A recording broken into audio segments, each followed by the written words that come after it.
record on this computer. Tom, welcome to the Dr. Tom Show. It's so great to have you on. I'm really, really excited for our audience to hear everything that you've got to say. For our audience, Tom really is one of the best chiropractors in the world, and I'm not saying that lightly. Based over in Jersey on the Channel Islands. If you're ever fortunate enough to go and visit the Channel Islands, make sure you say hello to Tom if you can.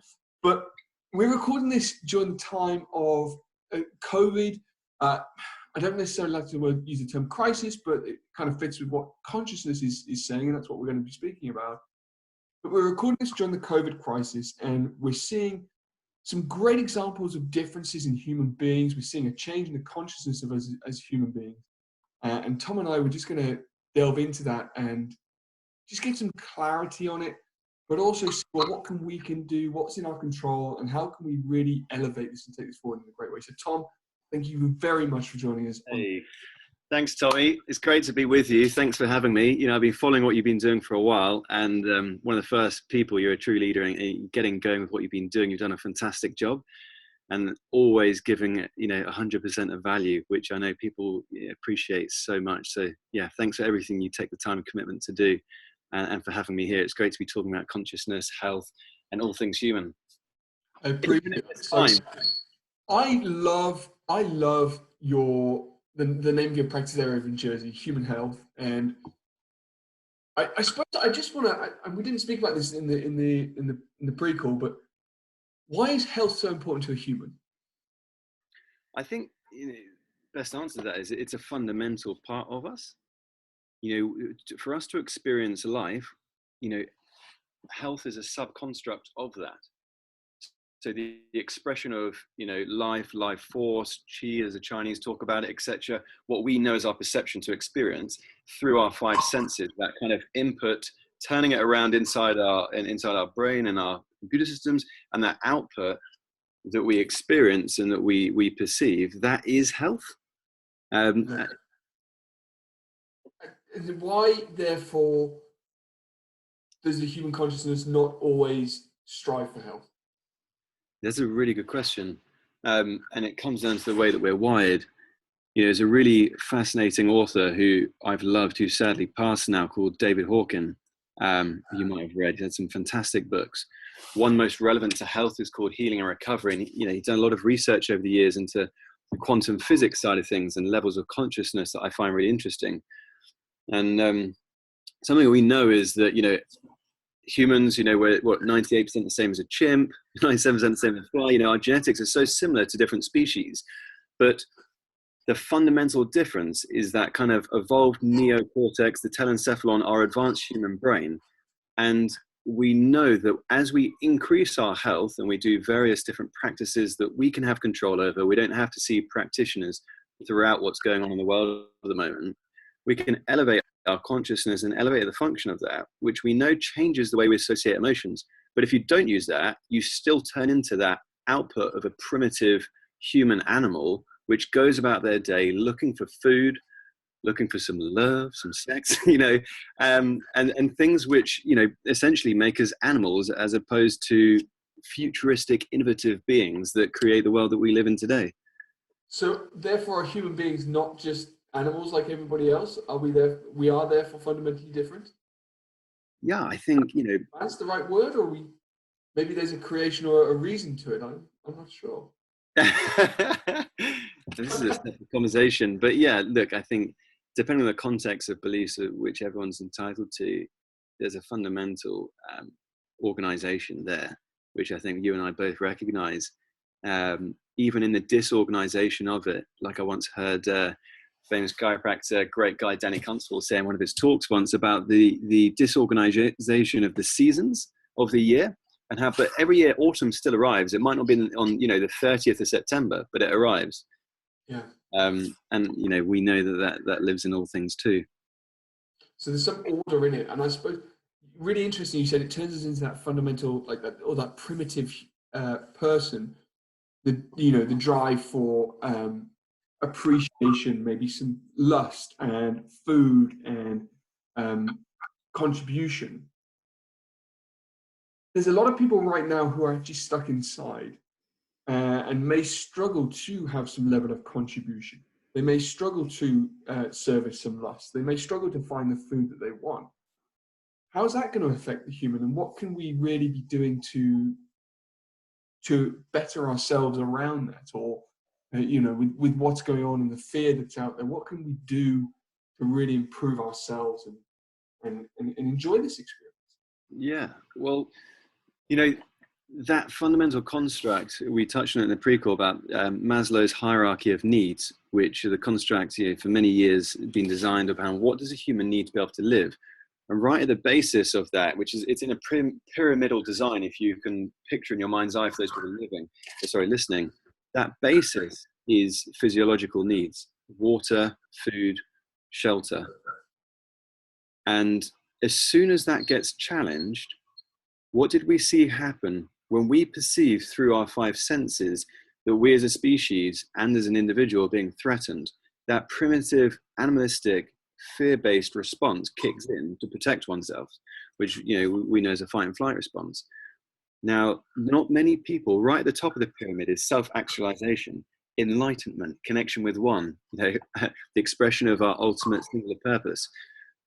In that moment, when we all heard what the crisis, what was happening to us and that we were going into lockdown, how many people went into self-actualization, crossed their legs and closed their eyes and meditated?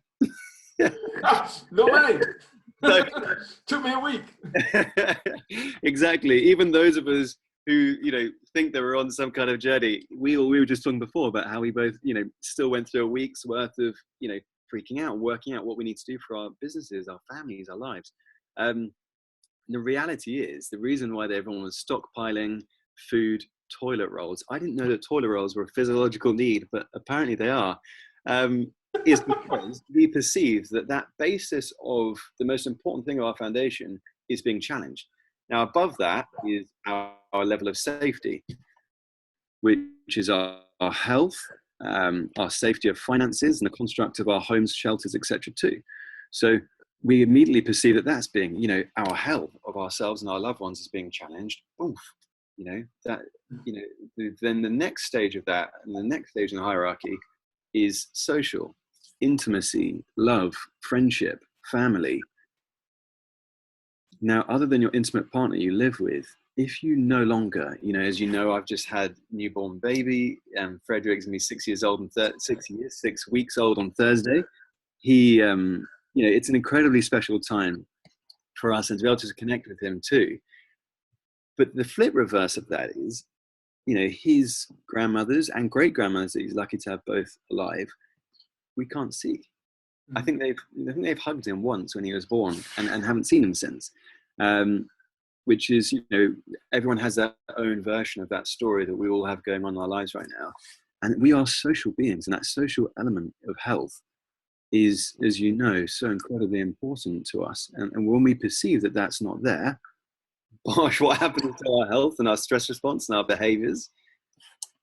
Yeah, goes out the window. And I suppose the problem we have at the moment is that we get the news of COVID and how it's affecting us, and then we get so caught up in it that we watch the news again, and we get new news and new news and new news, and it's constantly dripping in this fear. Yeah. Which challenges those bases of that pyramid that you've just spoken about. So we're constantly dropping down into this threat response, which, in my understanding, that real drive of the fight-flight response is meant to last about 45 seconds before it gets into the hormonal pathways, of which then really drives the cascade of sickness. And we're in it, like, not just these last few weeks, but for decades, people are caught in that stress response. Yeah, exactly. And, connecting that social stage on the hierarchy to the top of self-actualization is self-esteem, self-independence, and our connection with ourself before actualization, so just our confidence levels. So as a male figure, you are too in your household, providing, etc., or female, as soon as you perceive that all of those fundamental bases are gone or being, significantly challenged, and that your business is now, has negative cash flow, Yeah. Yet you're the provider, what does that do to your self-esteem and confidence? Which is the next factor, which is why, the first thing you're probably not going to do is sit down and meditate. And going back to David Hawkins' research on levels of consciousness, I think they calibrated all different emotions. There's studies, I'd really, recommend people check it out. They've calibrated everything from movies to music to emotions. And I find the emotional side really incredible and interesting, that the calibration of courage, which is the basis of when things turn positive, is 200. Everything below there, from pride, anger, fear, different calibrated levels. I think fear is down at like 20 or 60. That may be inaccurate, but around there. It does something to us, and it's impossible for us to actually connect into the way our brain's designed to work. And apparently, according to the research, our telencephalon, our advanced brain, when we get signals in perceiving stress, if you're not already at a high enough level of health and consciousness in your advanced human brain, the signals go straight to the thalamus and the amygdala, and they slow down to the cortex, which means that you're not going to enter into a period of considering and thinking about what's going on and how you can come out from it calmly and intelligently and look after your loved ones. You're going to go into that emotional panic and behavioral response. But as soon as you go above courage and you enter towards variations of love, hope, faith, etc., you start to actually step out of that and re-involve that advanced human brain too. And I think that's a really important thing for people to know, because whilst it sounds like an advanced, complicated concept, as you and I know, that's the basics of, anything from breathing calmly to going out for a walk, eating some good food. And, actually, like, for example, I was saying in our webinar we did the other day, someone asked me, what do we do if we know we're physical and social beings and we're used to hugging and touching each other, loved ones, friends, shaking hands? In the absence of that, when we know that promotes oxytocin release and therefore contentness and happiness, what do we do? And if you heard of a lady called Brené Brown, Dr. Brené Brown, talks about, I love her work, and Brené says about vulnerability and how we can still get that same kick. I don't know if you've experienced this with your wife Sarah, but Georgie and I last week, we were going through some things, and in the intensity of what was going on, we were both getting quite stressed. And I just sort of turned around and I was like, hang on, let's work our way out of this. How are we both feeling? I'm going to share with you how I'm feeling right now with life, business, family, etc. And within about 20 minutes of conversation, we were both like, Now, we have the ability to touch each other in our household, and that was before we even touched each other. So it shows you what But it's true. Like, I say depression is the opposite of expression, and like you say, being able to talk through these terms is an important part of it as well. To communicate how one feels. If we can't touch them, we speak. Yeah. But I think we fear speaking sometimes, and therefore we don't tap into raw. And like, I think a little funny aside, like what Sarah and I do if we're super stressed, is we muffle argue. So like I'll shout at her what I want to say, but I'll keep my lips shut. But it's really funny because depression is the opposite of expression. So we are actually expressing everything we want to, and then instantly it drops it out, and it's just I like that beautiful reset. And it's just like, I'm calm now. I'm calm. Mm-hmm. But with the brainwave stuff, in terms of keeping that positivity, I always teach people to work on their thoughts and their behaviors when they're in a particular brainwave state, when they're in alpha and theta, which is when we come from our sleep state to our awake state, because that's when we're most suggestible. Yeah. Most of us do in the morning when we wake up is we look at the news, we watch social media, we're immediately panicking. So if someone is to try and help out their, this conscious state that they have, would you agree, or do you have some tips on how you could really get into that and do that? Yeah, definitely. And I think what we both do, not with all our time, but quite a bit of our time, both of us, as trained chiropractors, looking after people and their whole health in our practices, suddenly people don't have the access to that, which is a big topic of discussion amongst all our practice members and people online, and that we were conversing with last week is, we give loads of health tips anyway and things to do, but when it comes into this, what's my construct, what paradigm can I use to navigate through it? And you know, I was mentioning before that, you know, I'm in the process of setting up a podcast myself at the moment, hopefully going to release in May. And one of the key things that I wanted to go into with that is just about being human and using, you know, being in control over what you can be in control over, and making sure that things actively that you can do for yourself, cognitively, physically, you are doing. So I'm happy to talk through that paradigm if you want, and we can kind of go backs and forwards and get some examples, etc. Yeah, let's do it, please. Really helpful. Useful. Let me know if you can still hear me. If I just turn you to the side there, is that microphone still working? Yes, it is. Yeah.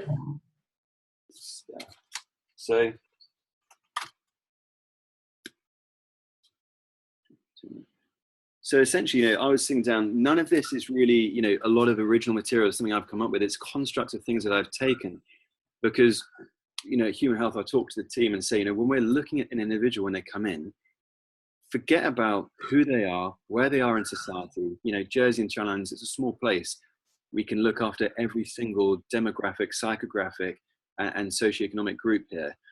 And, you know, people know each other too. So we just forget that, look at them as a human being, and just help them from that space. So, you know, as you know yourself, there's 4 key areas to life. So if we just, I'm going to do the initials for them. So mental, mindset, spiritual, physical, and emotional. Can you see that all right there? I can see that. So for everyone listening on the podcast, can you just name again for us those 4 constructs? I've just got a bit of paper down. So we've got 4 circles, you know, one on top of the other in a square-like fashion. One mental, mindset, another one spiritual, another one physical, another one emotional. Now, those are key constructs that have been talked about for decades now of the 4 areas of life, and there's many different sets of this. But this is the most simplified one that I found that I liked, really, that physical element of our physical body, our movement, our posture, our breathing, our micro motion in our spine, tissues, fascia, but also our nutrition, everything we put in our body, on our body, you know, our microbiome, our virome as well, of all those natural viruses that are actually living inside of us that we don't need to be scared about every day too. That all comes under that. You know, your mindset and emotions, people obviously, you know, normally put together.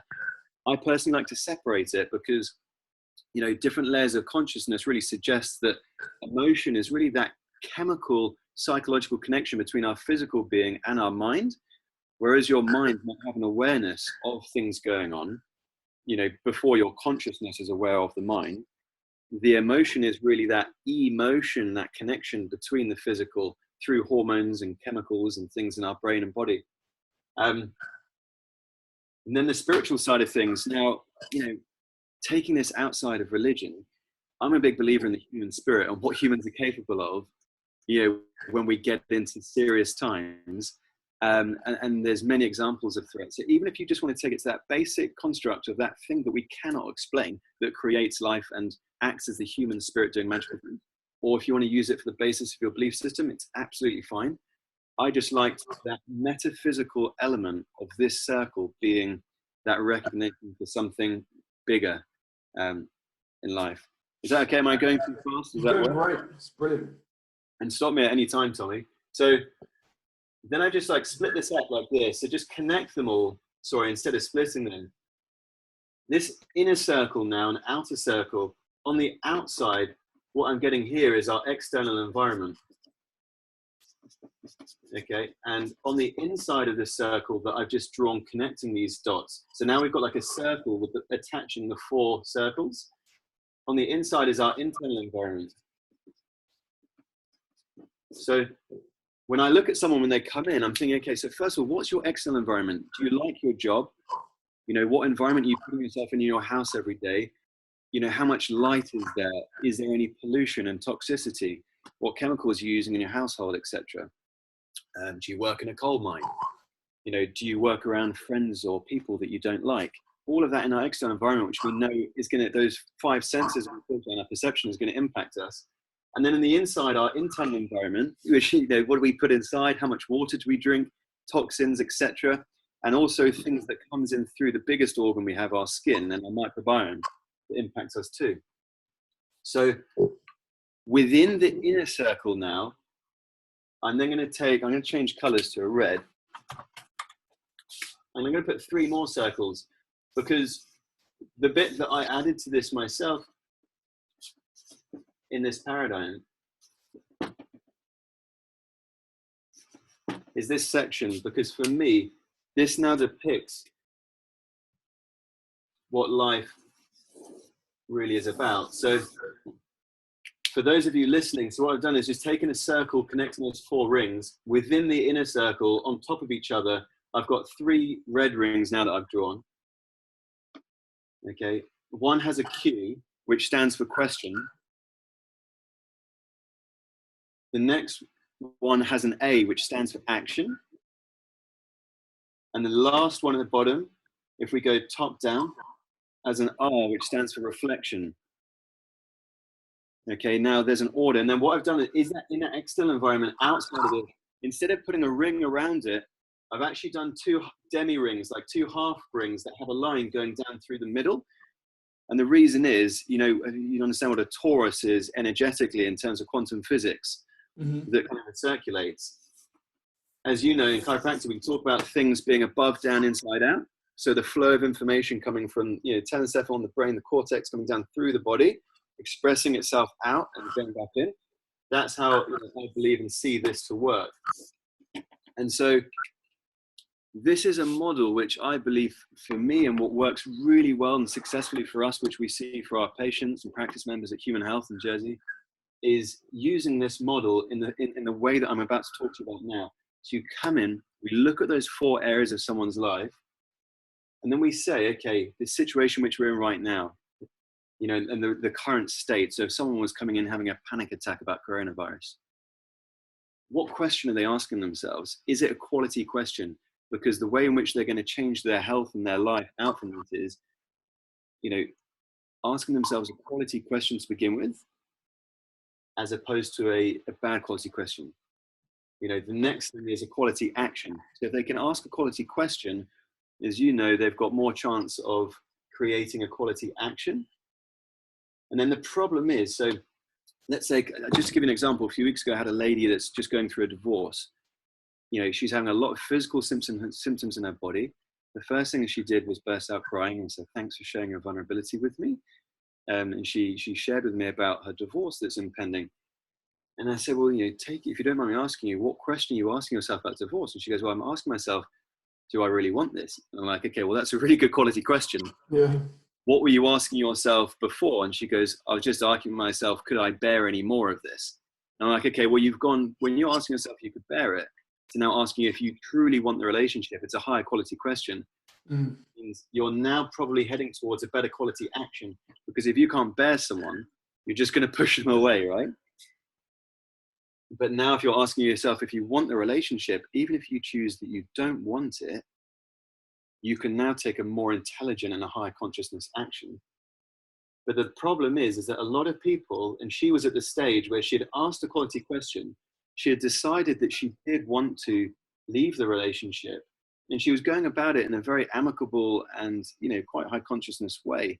But she was stuck. And the reason she was stuck was she hadn't yet begun to reflect and therefore experience gratitude in her situation. And for me, this is a pivotal, really important thing that we know about gratitude, love, unconditional love, etc., acceptance, forgiveness. And it's been talked about for thousands of years in religions, science and stuff, is that if a human doesn't experience a quality reflection and get to a place of gratitude and love for even that shit situation which we're in, which right now for us, and for a lot of people, people would say is coronavirus, you can't move out from it, and you're going to get stuck in and amongst different things going on in your health. Now, that's, you know, I'd normally take about 2 hours to explain that if I was doing that on a seminar or webinar or something like that. But, you know, does that make sense? Makes a lot of sense. I've always said that the biggest barrier to someone's healing is a forgiveness, but a forgiveness of self or something. Yeah. I suppose that comes into that reflective paradigm of they've taken an action, but have they really reflected upon it? Yeah, and we all do it, right? I mean, you know, I say to everyone, because everyone, you know, it's so taboo sometimes just to talk about emotions. And say to people come in, I'm like, look, it's a fundamental part of human life is that we all go through tough times, and we all will if we haven't. So what level of stuff have you, and what level of that have you come through it and genuinely have gratitude or reflected positively on having it, or are you still holding on to things? I think if people resent coronavirus when we come through this, I'd quite frankly say that the level to which people are going to experience true, not just health, but happiness in 10 years' time, outside of their social and financial setting, is going to be based upon the quality questions, actions, and reflections they make during this time.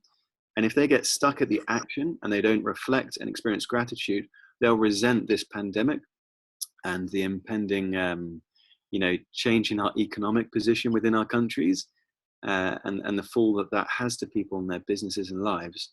And I think that's really sad, because there's many years in people's lives after this that we can enjoy freedom, fun, love, happiness, health, abundance. And I think it's really true, and I see consciousness of humanity changing, whereby people do agree with this more now, and it is truth. But it's still very hard, and there's a lot of people who, why should I move into this forgiveness and this love of, and it's like, well, come on, like you can see that the studies, life is vibration. Like the difference between a dead person and me is essentially there's vibration in that life. You take the human heart, the vibration of that, the field of that can be felt sort of 6 to 8 meters away. They've shown that the vitamin D, one of the best things vitamin D does for your body, or it's not vitamin D, it's actually the energy from the sunlight, creates an energetic barrier between blood and your blood vessel. So it doesn't actually touch, it's got this energetic barrier. So energy is in everything, vibration is in everything. And one of the biggest, and comes right back to where you were talking about courage, and that is a tipping point of energetic expression of emotion. It's just true. It's just, you've got to lean into it and get uncomfortable to be comfortable. Yeah, I mean, we feel, as soon as you're doing something like we are now, that point you're making about energy changes so quickly. And so people, people say, well, it's all right for you guys, you might be talking about this, you might be doing some of this stuff, what can I do at home, etc. Must be, and we see that as a task and a challenge, and I'm from a far from perfect, okay? There's a lot of things I'm constantly working on. I was saying to Georgia this morning, I was like, in amongst all of this, we've had some really good surf in Jersey. I love getting in the water when I can. And I haven't prioritized that because my commitment was to the business, various things, work, social, family, etc. But and exercise too, that my routine has been thrown off, and I haven't kind of recalibrated that and been in control of it again. But I know that for me, in the intensity of it, it's really natural as a human to see that's an overwhelming task to get back on top of something, or to start something, like, becoming grateful and having love for something which you might have been challenged by for a couple of years. But, you might have tips for this yourself, Tom, but for me, I just say to people, like, just start in the smallest way possible. So for me, it's literally like there's a few exercises I do, a couple of spinal exercises, a couple of movement patterns, a couple of squats, press ups, etc. that I'll do. And I know that if I just do that, that just, it helps me for the rest of the day. And something I also like doing is, Wim Hof's work with the breath and the cold water. I always take those cold showers. Make the most of it before it gets too warm in the summer. Otherwise, you're standing there in 12, 13 degree water, and you're like, this isn't really a cold shower. Cold showers, like, epically changed us, like Sarah and I. Like, they are incredible. Yeah. And they don't get any easier. Like 5 minutes, and it's full on. But you just get to this higher center, don't you? Of, like, you can see stuff. Yeah. But the simplest start point I give people, I say in the morning, like I say to people, you've got to do this within the first half hour of the morning. Yeah. You've got to wake up, you've got to hydrate. Your hydration will get your brain firing better. Then you've got to move a little bit. Like you can just walk up and down the stairs a few times, walk around the garden, just get some movement into those tissues, and then journal. Write down the things that you're grateful for. And it could just be the fact that you've heard the bird song this morning and you've slept in a comfortable bed. But you've made that start. That's the foundation of which you need to build upon. Like, nothing was ever just instantly great. And we've both been through our trials and tribulations to get to where we are. But like I was explaining to someone earlier, you never get to the point where you know it all. You never get to the point where this is great. It's a practice. It's not an art to be perfected. It's a practice to be better at, but never reach perfection in my mind. Exactly. Conversation about perfecting the soul, moving on to the next life, but let's just stay on. we can do another episode on that. I think so. This is the prelude to the sequel. So I would say to people too, there's certain things, and you just mentioned a few of them, that we already do every morning. You just said about the steps. If you have steps in your house, between your room, your lounge, you're probably going to utilize them. Do it once more. Everyone probably has time for that. One fundamental thing that even relates to this pandemic going on right now and how people can protect themselves, people talking about oxygen therapy, right? And so taking it back to Wim Hof stuff, anyone that wants to go and learn Wim Hof stuff, I recommend it. I've had tremendous benefit from it. But on a simple fashion, his breathing technique he just talked about in terms of a deep inhalation all the way in and then letting go, you're going to breathe anyway. Yeah. So can you just slow it down? And I think he recommends on average about 30 breaths for one round, and then you do a breath hold. Now the breath hold, he would obviously argue, and I agree with him, is pretty essential to the fullness of the technique. But in a raw basics, right, if you just want to get going, we know the importance of super saturating your brain with oxygen and getting more in, and how important that is for every cellular function in your body, because that's essentially what we run off, and a foundational point. So does everyone have time? You're going to take 25 breaths anyway to slow it down and just do a deep inhalation and a natural exhalation for 25 rounds continuously, and just see how that feels. Yeah, whether you have slightly numb lips, a bit lightheaded, and as Wim would say, get high on your own supply, which I love. That's something we can do to change, as we talk about here in the human health paradigm, is just the internal state you can change, boom, like that. So true. Tom, we could talk all day about this, and we definitely will do a sequel for this. Before I finish up and ask you if there's one bit of advice you could leave for our audience, where can people find out more? Because this stuff is incredible, not only for everybody listening, but the professionals listening to this as well, to come and learn from you. And where can people find out more about this or about you? Yeah, so right now, you can go on our website, www.humanhealth. Also, Human Health Center on Instagram, Human Health on Facebook. You'll see this logo up here for those who are watching. It's a seed of life for those who live. So that's where you can go and get into humanhealthcenter.com. Feel free to email me, ask me any questions. SP Faulkner, message me, and we're going to be releasing a lot more on there too. You're smiling. What do you? I'm smiling because you cut out ever so slightly. So just repeat your website again. Human Health. Say again. Repeat your website, because that cut out. Yeah, sorry. www.humanhealthcenter.com.je.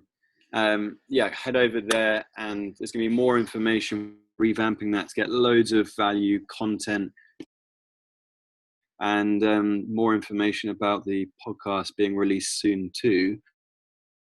I'm going to be interviewing around the world in different sectors and professions, and hopefully you're going to be one of them.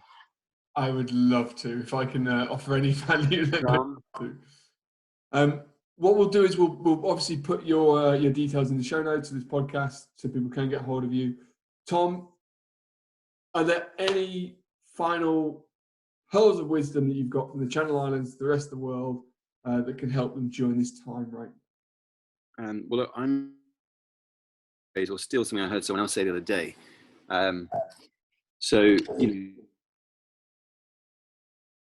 It was wrote some quite incredible texts. He was in Holland. I was reading the other day, and I heard someone saying how he said that in his final tortured by in this experimentations they were doing on various things, and he realized and that the one thing that they could never take away whilst they can experiment, torture, and being, was his mind, his spirit, and his internal processing within himself, and cell of a place. If you think in the construct of a prison, it's quite, not very nice. So everyone's at home right now in lockdown, but we all have to take his thing into power. We all have the power of our mind inside of our head, of the thing control over in that talk. And whilst we are at home and that seems like we're locked down, actually you're just in a room or in a house, ultimate freedom to do quite a few things too. So I think in the moment that anyone completely naturally might be feeling, depressed, etc., just realize that you're free in your mind, your internal processings, you're free. You are the ultimate master to be able to control the expression of them. There is a big wide world in the future outside of this pandemic, experience a lot of health, happiness, and vitality from. And it's my true wish, I really hope everyone does, for any of us, that's something I'm certainly focusing on for me and my family. Tom, incredible words of wisdom. Thank you very much for being on the Dr. Tom Show, and I really, really appreciate your time. So thank you very much. Thanks, Tom. Have a good one. Take care.